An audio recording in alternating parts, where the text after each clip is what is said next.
ندعو إلى الله لننشر الخير في الكون الذي حار. السلام علیکم ورحمتہ اللہ وبرکاتہ.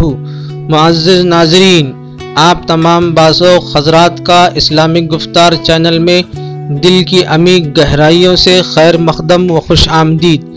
آج ہم آپ کی خدمت میں جامعہ ملیہ اسلامیہ کے طلباء کا پیغام پیش کر رہے ہیں جو ہمیں سوشل میڈیا کے ذرائعوں سے موصول ہوا ہے.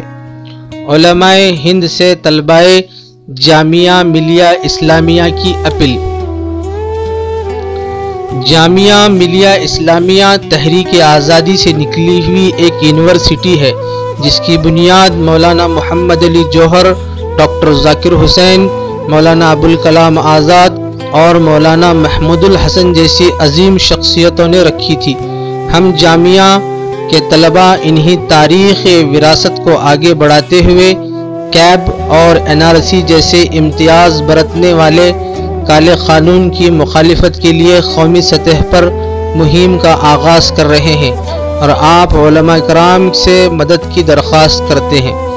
جیسا کہ آپ کو معلوم ہے، جب کبھی حق کو دبانے کی ناپاک کوشش ہوئی، جامعہ برادری اور علماء نے ان کوششوں کا دندان شکن جواب دیا ہے.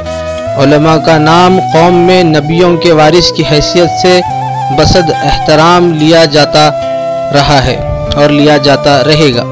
علماء نے ہمیشہ حق و انصاف کی قیادت کی.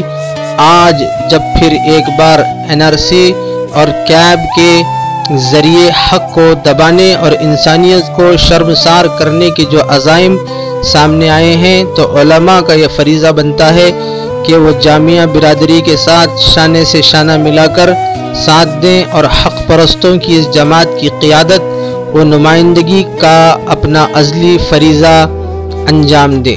ہم طلباء جامعہ ملیہ اسلامیہ سے درخواست کرتے ہیں ان ناپاک عزائم اور NRC CAB جیسے شر سے قوم کی حفاظت کا ذمہ لیں.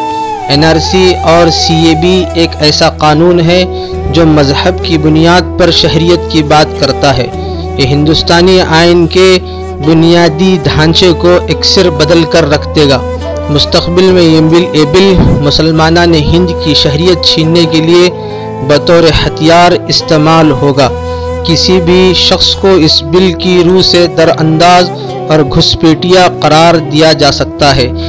اس کی تازہ مثال آسام ہے. وہاں لاکھوں لوگوں پر در اندازی کا لیبل لگا کر کیمپ میں بند کر دیا گیا.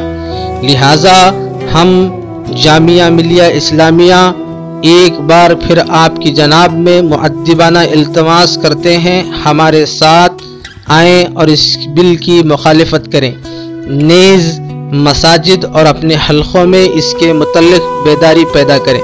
من جانب طلباء جامعہ ملیہ اسلامیہ نہیں، دہلی 110025.